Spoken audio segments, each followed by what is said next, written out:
Hey y'all, it's Kelly Clarkson with Wayfair, where delivery and setup are as easy as a few taps on your phone. Picture this. You're relaxing in an old hammock, scrolling Wayfair's app when you spot it. A brand new patio set. Next thing you know, Wayfair delivers it right to your patio and sets it up. Oh, you need a new grill too? All right, Wayfair's got you covered. With Wayfair's room of choice delivery and fast expert setup on qualifying orders, life gets a little easier. Visit wayfair.com or the Wayfair app. Wayfair, every style, every home. What mindset lessons can you learn from the movies to create a blockbuster business? Stay tuned and find out. Welcome. Okay, here's the question. You serious? How are we dark horses? You know, the ones everyone is betting against, the ones they don't expect to win, place, or even show on the track, and they'll even laugh on us when we talk about trying. How do we show the world our greatness and triumph? Come on. Well, that's the question, and this podcast will give you the answers. This is The Dark Horse Entrepreneur.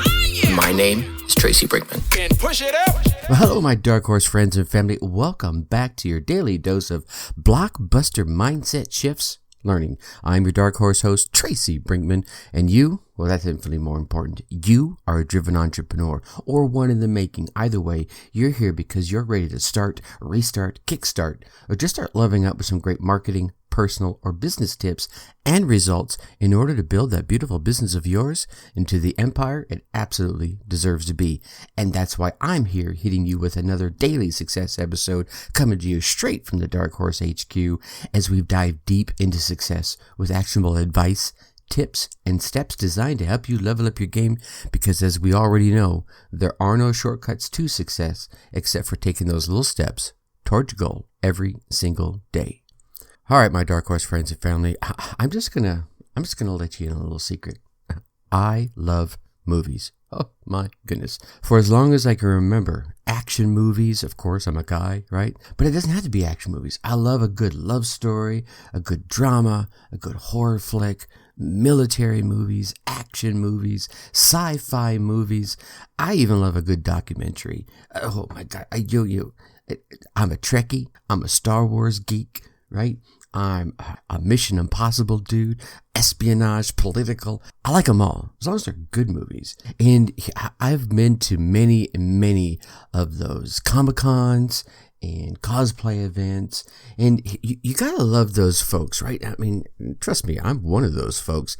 I've gone to a Comic-Con dressed up like the young Obi-Wan Kenobi and just had a blast. I've gone to Comic-Cons dressed up as other. I remember going as the Crow one year. But I think what's really cool is you think about the premiere of some of the big movies, right? The Star Wars or, Harry Potter, Star Trek, and you go to the sometimes they would do those midnight premieres, and hey, it's coming out on Friday, but Thursday at midnight you could go there, and you'd go there and you'd see all these Trekkies or these Harry Potters or these cosplayers in full regalia, right? Just wands or sabers ablaze and just ready to rock out the door. And the door opens, right? Now everyone's all excited, and you can hear them all talking about, hey, is this going to happen? Is that going to happen? Talking about their favorite character. They're plunking their money down. They're going down, maybe stopping at the concession stand, getting their favorite beverage and snack,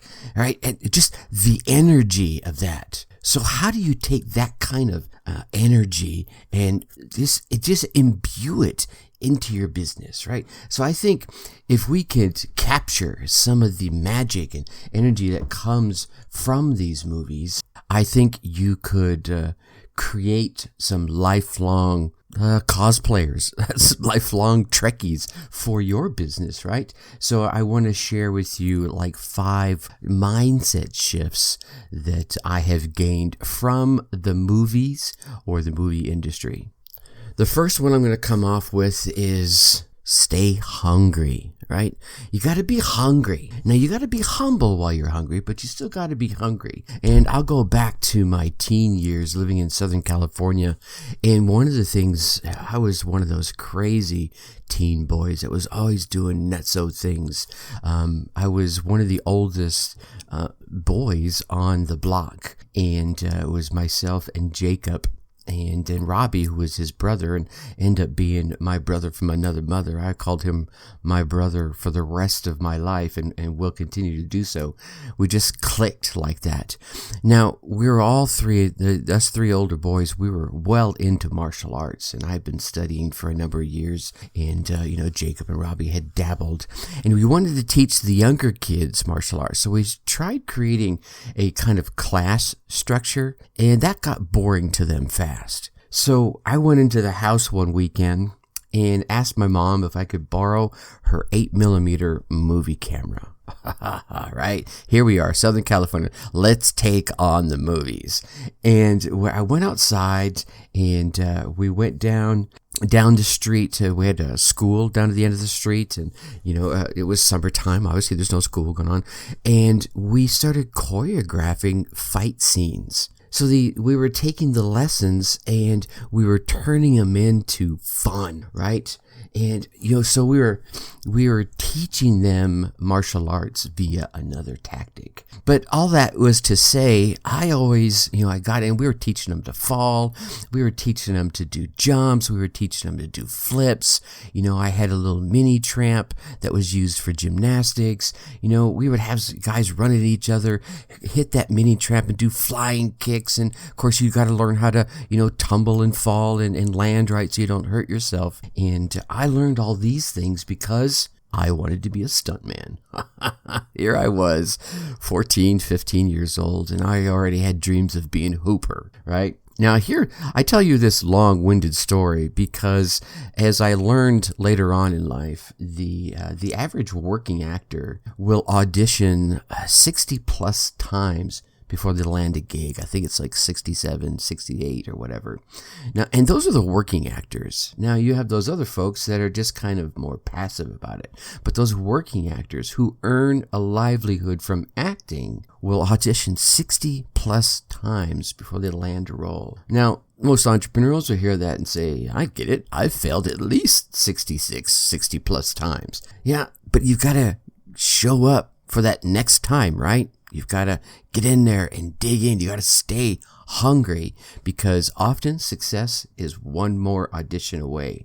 And here's the other piece of that. Accepting defeat, right, is very passive.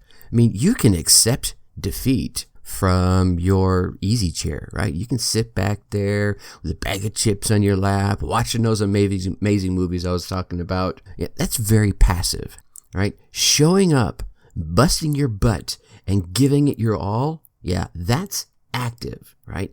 That's staying hungry. So when you show up, you commit to taking a step forward. 60 plus times at least, you're going to get knocked down, right? That's humbling. It's going to humble you. But you got to stand up, dust yourself off, and get up there and take that 70th time, that one that's finally going to get you the success that you want. So the mindset shift here is you're going to have this unquenchable desire for your success, right? For your business's success. And you're going to also have to realize that every time you stumble, bumble, trip, faceplant, right? That failure is not feedback, right? That is more data that you have so the next time you stand up and take a swing or stand up and give your audition or stand up and make your pitch, you're about to knock it out of the park. All right. Now the next one is, I think you need to treat your audience like the valuable people that they are. Treat them like kings and queens, right? Treat them like the Obi-Wans. Treat them like the C-3POs. Treat them like the Chewbacca's. Treat them like the Harry Potters and the Gandalfs and the Hobbits of the world with all the awe and mysticism that kind of comes along with that. See, at the end of the day, your bank account, or in the case of the movies, the box office, doesn't care what the director wants. Doesn't care how awesome the writer is. Doesn't care that the leading actor has this cool cleft in his chin and this amazing facial features, right? It doesn't matter. What matters to the movie industry is putting butts in seats and selling tickets, right? And then nowadays, I think even after that is selling the merchandise behind that, right? For all those amazing cosplayers, those costumes and those swords and those lightsabers and those wands and those beards and mustaches and yada, yada. It goes on, right?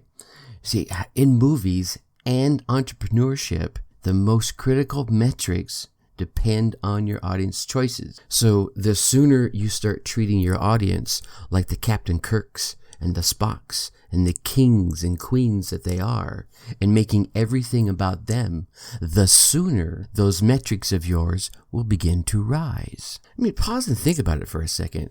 You know, if you think about all these big movie premieres and having all those cosplayers lined up, do you think the people that created those movies are excited about that? Heck yes, they are. These people are making sure that they have access to be able to do that. These people are going out there and working with the creators of these events, these Comic-Con events, and ensuring there's access to the actors in these movies at these events, and that they're allowed to, the merchandise for their movies are out there. They're making everything about those people that live those movies in so many details in their lives. Now, don't get me wrong. I know they're thinking about the almighty dollar, but they're putting the audience desires ahead of their own, and that's what's paying off in the long run.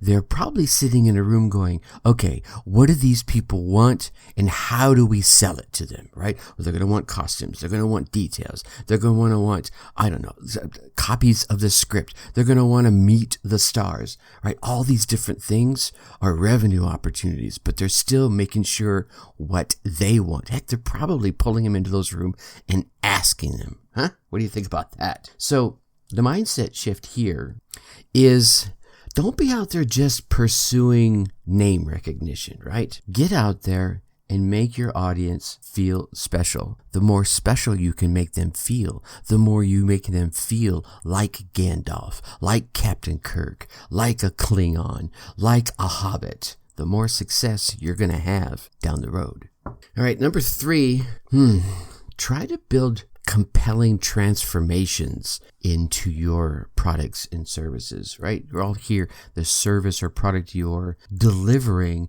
is going to give them some transformation. It's going to make your business better. It's going to make your social media better. Depict that compelling transformation. Because here's the deal, right? We as humans, we have this wow, there's great speaking, right?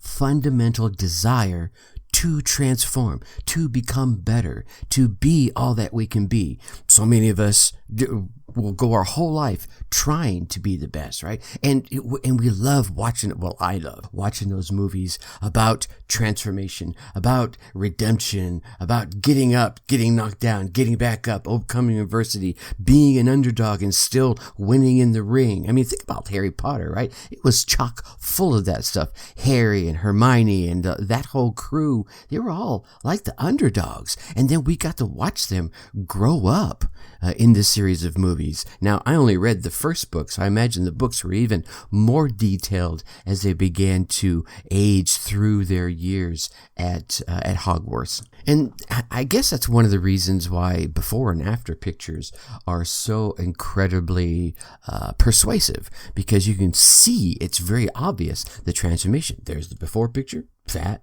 dumpy. There's the after picture.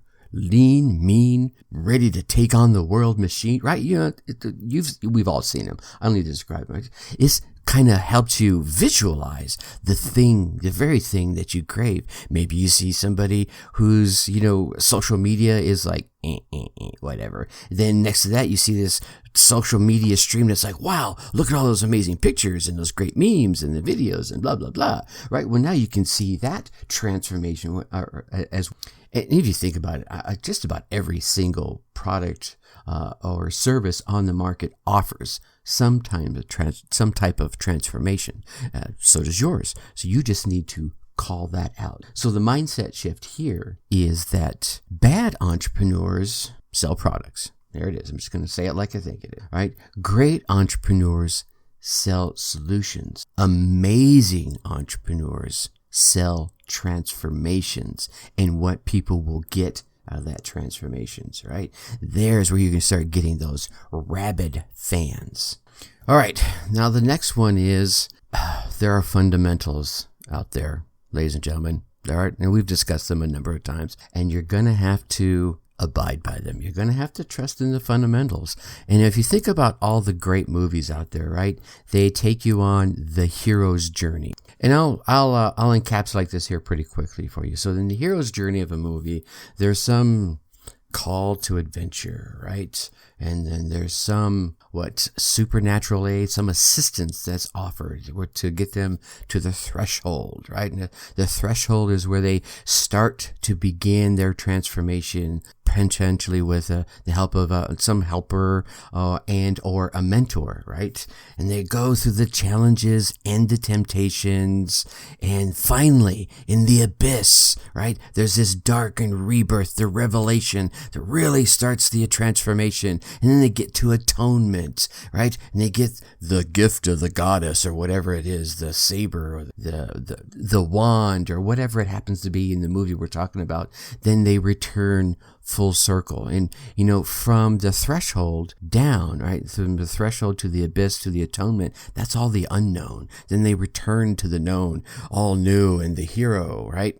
For all the great movies, those are the fundamentals. And you break away from those fundamentals and you risk not being a blockbuster. In business, there are fundamentals. So the mindset shift here is nobody is above learning the fundamentals, right? You're going to have to learn the key things: how to sell, how to engage your audience, what your audience wants, what it is they need, how you can help them with that transformation. And you know that by appreciating the current structures and the current systems. That way you'll be better poised to step in, right, to the flow of the conversation and engage your audience and disrupt in the future when you need to. And last but not least, sometimes you're going to have to just scrap it. And, here's what I mean by that. So I'll use the example. There was an animation studio some years ago that had thrown quite a bit of money against creating a movie, an animated movie about the ocean. I mean, lots of 6 figures worth of money, right? Maybe even 7. And then, bam, Finding Nemo hits the screens. Oh my God. And it blew up. And they scrapped their project. Could they have moved forward with it? And could it have been a success? I don't know. Don't know enough movies about to find out, right? But here's the thing. Sometimes we put all our blood, sweat, and tears into a project, into a product, into a service. And then the circumstances that would have made that profitable or worthwhile no longer exist. And I've seen many entrepreneurs continue with the project or the product or the service and just throw more and more, almost like throwing the baby out with the bathwater. Here's the deal, ladies and gentlemen. If the circumstances for you to be able to profit off the product or service no longer exists, you're not going to get that investment back. It's just not going to happen. But here's the flip side, right? All the gains that you got, all the education that you received from creating and starting up and everything to get that project or that product or that service to where it is today, that you still have. That is invaluable, and that they cannot take away from you. The only choice you have is to move forward with what you've learned and change course. I mean, if the situations have changed, maybe you should too, right? So the mindset shift here is really to remember that your efforts never go to waste. It's not failure, it's feedback. Even if the results of all that hard work don't turn the dollar that you expected it to, right? You got to set your ego down, rule your decisions based on the facts. Even if the facts are telling you that the best course of action is to scrap it and start over, given the new scenario. All right, there you are, my Dark Horse friends and family, and I'm sure as you've been listening to this, you're thinking back to some of your favorite movies and how they impacted you, and maybe some mindset shifts that you can learn from those, and I'd be happy to hear them. Please go ahead and shoot me an email at tracy@darkhorseschooling.com and tell me about your movie mindset shift. All right. Now, tomorrow, we're going to talk about 5 mindset shifts that will help you become a decision-making ninja. Now, I know you want to keep getting all these daily success tips, so make sure you go on down there and mash that subscribe button while you're there. Yeah, that's right. Leave us a 5-star rating and drop us some kind words in the review. Hitting that subscribe, leaving those ratings and reviews help us rise in the rankings across all the different podcast platforms and gets us exposed to more entrepreneurs so we can share the goodness. And then come on over to the Facebook group and jam with us in there. Go to facebook.com, go to that search bar there at the top, type in Dark Horse Tribe. And if for some reason that's not working, go to your favorite web browser, type in darkhorseschooling.com/Dark Horse Tribe, all one word. I look forward to meeting you in the group. All right, you get out there. You run your race. You get your results. And let me hear about them. Yeah, come on over to the group. Tell me all about them. Until tomorrow, think successfully and take action. Thank you for listening to the Dark Horse Entrepreneur Podcast. And you know this! Thanks for tuning in. Check us out at www.darkhorseschooling.com. All right. My name is Tracy Brinkman.